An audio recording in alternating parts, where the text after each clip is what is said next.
Batam ini ya. Ya, Oh ya. Nah terus eh, tadi sedikit Pak terkait dengan mereka yang semangat gitu ya mm, sampai pakai kursi roda gitu ya. ya, Nanti bisa nggak dijelaskan Pak seperti apa nanti mereka di sana tahapannya itu kan ada terutama kalau nggak salah itu melempar jumroh itu ya. ya, ya, Bagi mereka yang kursi roda bagaimana nanti nih ya. Pak? Jadi kita juga tahun ini ya sesuai Ya, dengan tema tadi saya sampaikan bahwa ramah lansia ya. Kemudian memang hampir kurang lebih 85% jamaah kita yang lansia ya. ya, Jadi oleh pemerintah eh, coba memberikan keringanan ya dengan menyiapkan petugas-petugas yang nantinya siap untuk membantu jemaah kita terutama yang menggunakan kursi roda ini tadi ya. Nah, ya, jemaah juga kita himbau bagi jemaah yang lansia itu paling tidak untuk ibadahnya mengerjakan yang wajib-wajib, yang rukun ya. Jadi tidak semuanya ibadah mereka harus kerjakan ya. itu Jadi ya kalau yang wajib-wajib mau nggak mau mereka harus dibawa dengan kursi dorong itu tadi, kursi ya dorong kan? itu ya. Seperti Ya. tawaf ifadah, ya kan gitu. Nah, kalau melontar masih bisa diwakilkan. Oh Nah, gitu ya begitu, Pak ya. ya. Tidak Jadi harus tidak dia harus berdasar. memaksakan diri, Iya, ya, itu tidak harus maksud memaksakan saya diri, gitu Pak. ya. Apalagi kalau di Madinah itu kan mereka melakukan arba'in di sana ya, salat 40 Ya. waktu di Masjid Nabawi.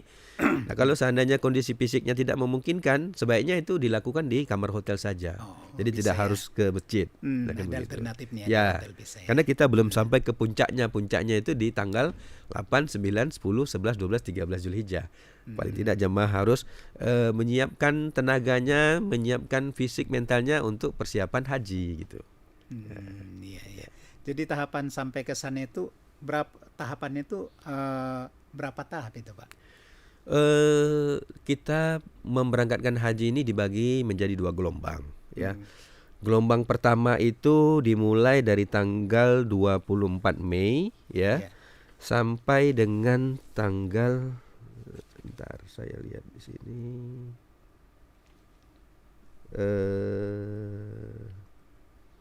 Mana ini? Sampai dengan tanggal 20 sampai dengan 9 Juni ya. 9 Iya. Juni itu sudah mulai masuk ke gelombang kedua. Jadi untuk gelombang pertama jemaah itu diberangkatkan dari Batam langsung ke Madinah. Jadi Iya. jemaah kita ini di Madinah kurang lebih 8 hari 12 jam ya. Masa tinggalnya di Iya, Madinah ya. 8 dari 12 Lebih jam. kurang 8 hari 12 jam. Nah, di situ jemaah hanya melakukan sholat 40 waktu di Masjid Nabawi. Setelah itu mereka langsung ke Mekah. Ya. Iya. Nah, untuk ke Mekah mereka sudah mulai melakukan umrah wajib dengan mengambil miqat di Bir Ali. Jadi dari Madinah perjalanan kurang lebih 20 menit ya sampai ke Iya. Bir Ali. Di Bir Ali mereka melakukan sholat sunat ihram ya. Setelah itu mereka kembali ke bus dan menjatuhkan niat ihramnya ya. Di Iya. situ baru mereka dibawa menuju Mekah. Ya, Iya. itu ya dengan kondisi berpakaian ihram ya itu. Nah, Iya. untuk yang gelombang kedua jemaah itu sudah menggunakan pakaian ihram dari embarkasi. Ya, dari embarkasi mereka sudah menggunakan pakaian ihram. Nanti pada tiba di batas miqat di Yalamlam ya akan diinformasikan bahwa kita sudah masuk batas miqat. Bagi jemaah yang ingin mengambil miqatnya di Yalamlam, silakan menjatuhkan niat ya. Iya. Tapi bagi yang tidak sempat dan bisa mengambil niatnya itu di Jeddah nantinya di Bandara Jeddah. Di Bandara Karena Jeddah. menurut ulama itu juga boleh ya untuk mengambil niatnya di Jeddah. Nah, dari Jeddah langsung ke Mekah. Ya, Iya. dari Jeddah ke Mekah itu kurang lebih 1,5 jam. 1 jam 1,5 jam perjalanan ya. Nah, di situ nanti jemaah seminggu menjelang wukuf ya. Bahkan nanti puncaknya itu di 3 hari menjelang wukuf ya. Itu hampir seluruh dunia Iya. itu jemaah berkumpul di Mekah. Iya. Kurang lebih 5 jutaan itu Iya, manusia iya. ya. Berkumpul Ya, sekaligus itu. itu karena persiapan wukuf ya. Nah, itu kami menghimbau kepada jemaah untuk mengurangi aktivitasnya ke masjid Iya. ya. Kenapa? Ya karena kita khawatir padat sekali di situ. Bahkan transportasi yang mengantar jemaah untuk sholat ke masjid, Iya. itu nggak bisa jalan saking kan padatnya Saking dan macet. padatnya, iya. Nah, itu.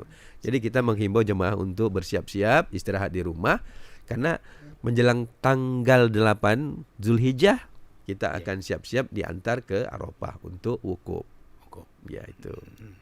Oh, itu dia ya. Ya. Apanya. Nah, mungkin kan itu tahapan yang disampaikan tadi. Tapi secara ini kita lihat dengan cuaca yang ini, apa kira-kira himbauannya Pak? Ya, Pak Syafruddin? ya.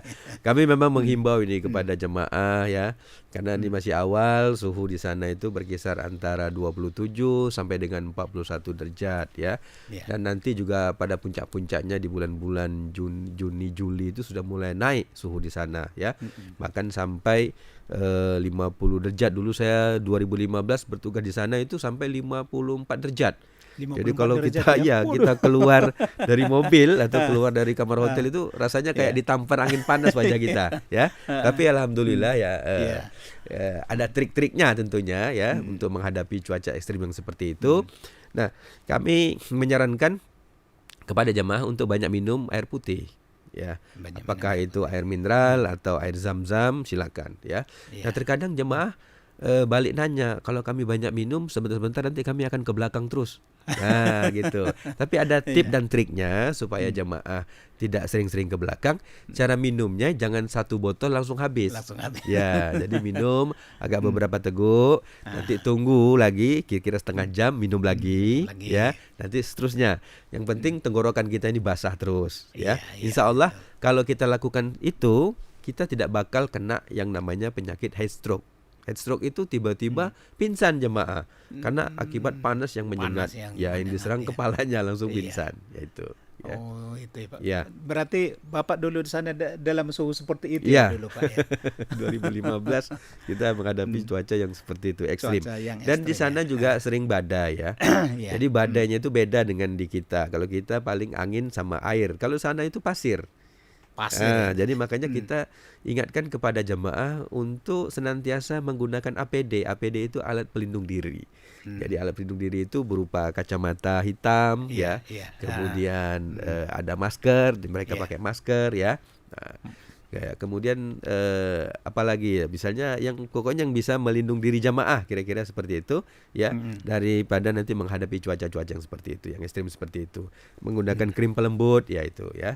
Jadi kering karena beda temperatur suhu di sana beda dengan di kita. Dengan di kita ini ya. gitu ya. Di sana kita nggak terasa haus. Ya. Nggak terasa ya, nggak terasa haus. Kok bisa gitu? Itu. Jadi makanya kita harus minum gitu kan.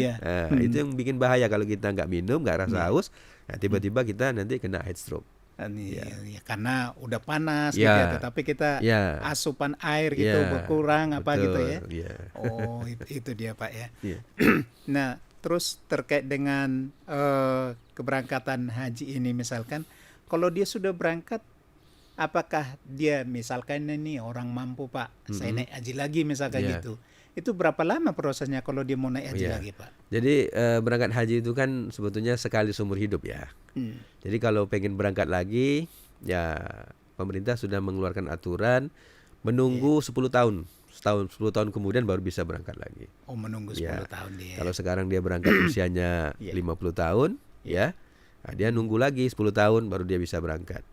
Nah nunggu 10 tahun itu secara ininya 10 tahun. Tapi dia mendaftar lagi sekarang aja, daftar sekarang berangkatnya tahun 2043. Kan begitu. Jadi kalau dia ONH Plus itu ON Plus juga punya masa tunggu. Masa tunggu. Ya, saking ramainya. Itu berkisar antara 8 sampai 15 tahun itu masa tunggu ON Plus. Ya, saking ramainya. Ramainya di situ orang mendaftar. Oh, itu dia. Jadi cukup lama juga sebenarnya. Cukup lama. Ya, cukup lama. Oh, iya Pak. Satu lagi nih Pak, kalau yang kita lihat sekarang ini kan animo masyarakat tadi cukup tinggi gitu ya. Apa kira-kira pesannya nih kepada keluarga-keluarga khususnya yang terpencil gitu Pak? Mereka pengen informasi yang dapat bagaimana orang tuanya, bagaimana keluarganya di Arab Saudi sana gitu. Mereka itu ke siapa itu untuk mendapatkan informasi Pak? Kita punya ini ya, punya itu tadi media center itu ya, yang ya tentunya kita melibatkan seperti ini ya, seperti dengan Tribun ini kan, informasi-informasi tidak hanya lewat media cetak ya, media sosial juga kita sebarluaskan ini informasi-informasi tentang perhajian ya, termasuk titik-titik di mana posisi jemaah ini sekarang lagi berada. Nah, bahkan selain daripada informasi yang kita keluarkan secara resmi lewat website kita, jemaah sekarang sudah langsung karena sudah menggunakan HP yang canggih-canggih. Ya. Nenek-nenek juga sudah pada pakai HP gitu kan, bahkan sudah bisa berselfie-selfie dan bisa kirim gitu kan. Nah, jadi informasi saya rasa tidak khawatir lagi lah. Selagi ada sinyal, itu rata-rata mereka pasti akan mendapatkan informasi. Nah, bahkan mereka saking pengen yang mendapatkan kepastian, tidak jarang mereka langsung menanyakan kita ke kantor. Kantor ya. Untuk informasi. Kalau mereka yang di sana bolehkah bawa HP gitu? Boleh. Boleh ya, sepanjang perjalanannya ya, boleh dia untuk perjalanan. Tapi gitu ya. kita sarankan pada saat untuk beribadah sebaiknya HP-nya disimpan lah. Terutama pada saat jamaah sedang melakukan tawaf ya. Kemudian melakukan wukuf ya. Lebih baik dia harus banyak membaca Quran ya, berzikir, berdoa daripada main HP yang tidak-tidak. Kira-kira seperti itu. Gitu.